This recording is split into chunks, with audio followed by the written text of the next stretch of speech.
Fresh fears of regional escalation emerged after Iran reportedly launched missiles toward US-linked targets in the Gulf. Iran's Revolutionary Guards claimed responsibility for what they described as precise strikes against American military positions. Iran said the operation was retaliation for reported American military action targeting Qeshm Island. The Revolutionary Guards warned that any new attack would be met with a far stronger response. Tehran declared that future confrontations would carry consequences for any force targeting Iranian territory. Press TV's report said, and I quote, Iran's IRGC announced that it struck a U.S. military airbase and the U.S. Fifth Fleet's headquarters with missiles and drones in retaliation for American attacks. The IRGC said a U.S. warplane first hit an Iranian tanker near the Strait of Hormuz late last night, causing engine room damage. In response, the IRGC targeted a U.S.-affiliated vessel named Panaya with naval missiles. After a subsequent U.S. strike on an IRGC telecom tower on Qeshm Island, the IRGC Aerospace Force attacked a U.S. air and helicopter base in a regional country as well as the Fifth Fleet's command center. The IRGC warned that any violation of security in the Strait of Hormuz would bring a harsh price for the U.S. military, unquote. Authorities in Bahrain activated warning sirens and advised residents to move to safe locations.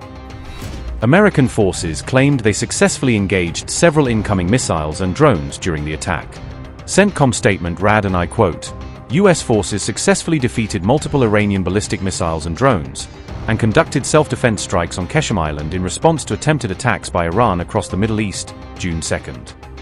Iran launched several ballistic missiles toward regional neighbors. However, all failed to hit their intended targets. 2 Iranian missiles fired at Kuwait fell short or broke apart en route, and 3 missiles launched at Bahrain were immediately intercepted by U.S. and Bahrain air defense forces. Moments earlier, U.S. Central Command, CENTCOM, forces shot down 3 one-way attack drones launched by Iran toward civilian mariners that were rightfully transiting regional waters. American forces also conducted self-defense strikes on an Iranian military ground control station on Qeshm Island. No U.S. personnel were harmed. CENTCOM forces remain vigilant and ready to defend against unwarranted Iranian aggression during the ongoing ceasefire, unquote. According to U.S. officials, the missiles either malfunctioned or were intercepted before impact. CENTCOM said it conducted defensive strikes against an Iranian control facility linked to the operation. Iranian media reported explosions near Qeshm as tensions intensified across the Gulf region. The U.S. military claimed additional Iranian drones targeting maritime traffic were intercepted. The latest exchange of fire has raised fresh doubts about the durability of the current ceasefire. We've now seen the strait closed for months, and you explained that we're going to see an opening of the strait, and ultimately the exchange we will get for that is after that fact we will release certain sanctions. Is that correct? No, that's not what I said. What I said was that if they open the straits, we will lift our blockade. The straits and the blockade are what are interrelated. And so for the nuclear program, in exchange for getting rid of the fissile material out of country, I imagine, is what the highly enriched uranium, we would release sanctions. Is that correct? Well, it's not just that. It's also their enrichment activity. They would have to, they would have to make very severe and significant concessions on what they intend to enrich in the future. And already with the March relaxing of sanctions, allowing Iranians to sell oil to the Chinese, estimates have been between $10 and $50 billion they got from that relaxing of sanctions. How much money might we see in a deal in our relaxings of sanctions in order to get rid of the highly enriched uranium and stop their enrichment? Well, let me just tell you on that portion. The sanctions that were released on Iran were boats on the water. And so that oil was already out in the marketplace. It was sold at market rates, but the sanctions covered, and to the extent we've been able to enforce them, we have the revenues of those sales. So yeah, the Iranian oil was unsanctioned so that it could be sold, but the revenue would have to flow back to blocked accounts, which our sanctions were able to go after. We've also seized, I believe, 6 vessels in the Indo-Pacific that involved Iranian sanctioned oil on top of it. So that wasn't necessarily a trade. They didn't get $50 billion directly as a result of. They might have gotten some of it. They certainly didn't get the majority of it. They are now losing hundreds of millions of dollars a day in revenue because of the blockade. And the blockade exists because of what they're doing in the straits. Right, and I guess the conclusion I have, and my time's expired, is that the Strait of Hormuz was open before this unjustified war. We're now scrambling to try to find a way to get it back opened again. Not only is it causing economic havoc to our country and to residents, all around this nation, families trying to make ends meet.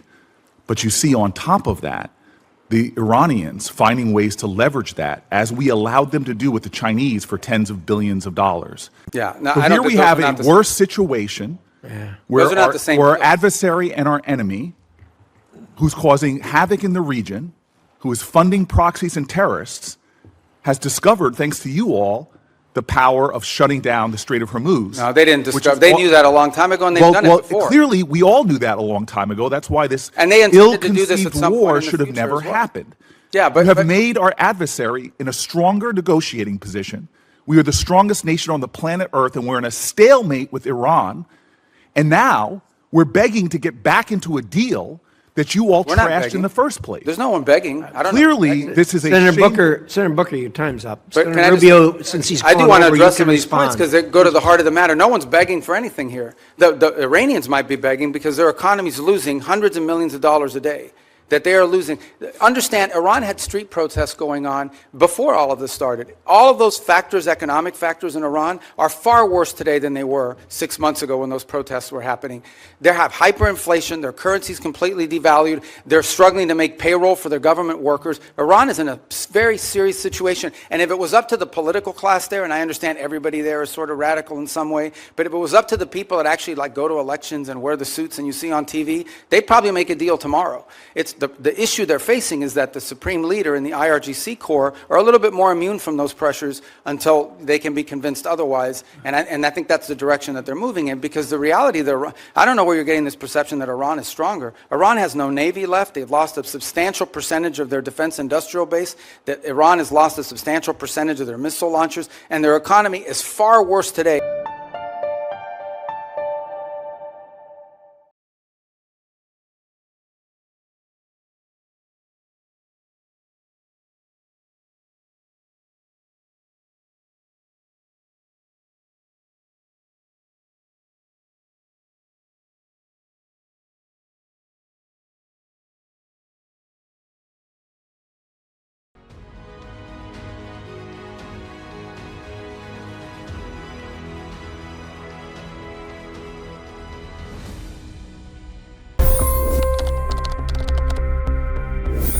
$25 crore गरीब गरीबी को परास्त करके बाहर निकले। For the good of our nation, let's work together and let's truly make America great again.